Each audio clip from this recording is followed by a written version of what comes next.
নদী, বন আর সাগরের মিলনস্থলে দাঁড়িয়ে থাকা পৃথিবীর সবচেয়ে বড় ম্যানগ্রোভ সুন্দরবন। ১৪ ফেব্রুয়ারি বিশ্বজুড়ে যখন ভালোবাসা দিবস, তখন উপকূলবাসীর ভালোবাসা নিবেদিত এই বনকে ঘিরেই পালিত হয় সুন্দরবন দিবস।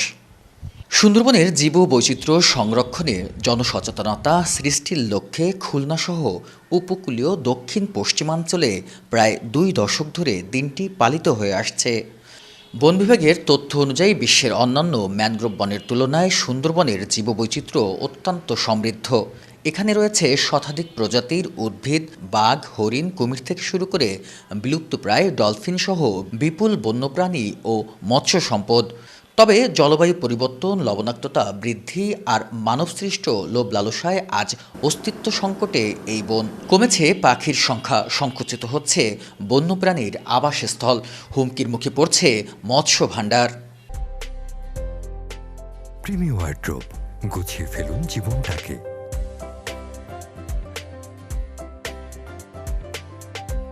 সুন্দরবন আবারও বিপন্ন হতে চলেছে। তো সেই বিপন্নতা থেকে সুন্দরবনকে রক্ষা করতে হবে, কারণ এর উপরে শুধু সুন্দরবনের প্রাণ বৈচিত্র্য নয়, এই অঞ্চলের লক্ষ লক্ষ মানুষের রুটি রুজি জড়িত। তো কাজে আমরা সবাই যারা দায়িত্বে থাকবেন সবাইকে খুব বুঝে শুনে সুন্দরবনের সুরক্ষায় একযোগে কাজ করতে। এই বাস্তবতায় সুন্দরবনের জীববৈচিত্র্য রক্ষা ও পরিবেশ সংরক্ষণে জনসচেতনতা বাড়াতে খুলনায় পালিত হয়েছে সুন্দরবন দিবস।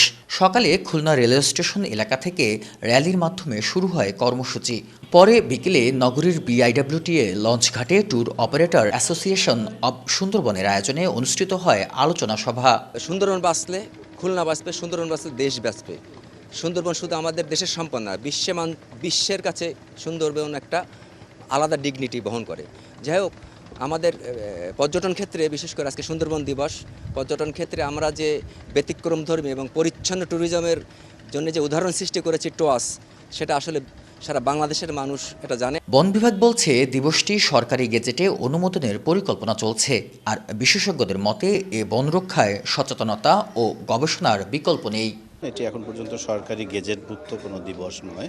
তো সেটির ব্যাপারে আমরা মূলত মন্ত্রণালয়ে আমরা এগুলো সাবমিশন হয়েছে এবং এগুলো পরবর্তীতে সরকার সিদ্ধান্ত নিলে নিশ্চয়ই এটিকে জাতীয় পর্যায়ের একটি দিবস কিংবা অন্ততপক্ষে আঞ্চলিক পর্যায়ে সরকার স্বীকৃত একটি দিবস হিসেবে পালন করতে পারব। যে সুন্দরবন যে আমাদের কি করছে বা সুন্দরবন আমাদের জন্য কতটা গুরুত্বপূর্ণ, সুন্দরবন বাংলাদেশের কত সম্পদ দিচ্ছে, এইটার ওই ধরনের স্টাডি যদিও বিক্ষিপ্ত আকারে আছে, কিন্তু আমার মনে হয় এটা নিয়ে আরও ভালো গবেষণা করা উচিত এবং বিশেষ করে সুন্দরবন কেন্দ্রিক যে সমস্ত গবেষণা প্রতিষ্ঠান আছে তারা যদি এগিয়ে আসতো। সমুদ্র উপকূলবর্তী নোনা পরিবেশের সবচেয়ে বড় ম্যানগ্রোভ এই বন ১৯৯২ সালে রামসার সাইট এবং ১৯৯৭ সালে ইউনেস্কোর প্রাকৃতিক বিশ্ব ঐতিহ্যের স্বীকৃতি পায়। ভালোবাসা দিবসের এই দিনে উপকূলবাসীর ভালোবাসা নিবেদিত এক অনন্য প্রাকৃতিক রত্ন সুন্দরবনের প্রতি। জলবায়ু পরিবর্তন আর মানবসৃষ্ট হুমকির মুখে দাঁড়িয়ে থাকা এ বন আজ আমাদের সচেতনতার অপেক্ষায়। সুন্দরবন বাঁচলে বাঁচবে উপকূল, বাঁচবে জীববৈচিত্র্য, আর নিরাপদ থাকবে ভবিষ্যৎ প্রজন্ম। বেলাল হোসেন সজল, চ্যানেল 24, খুলনা।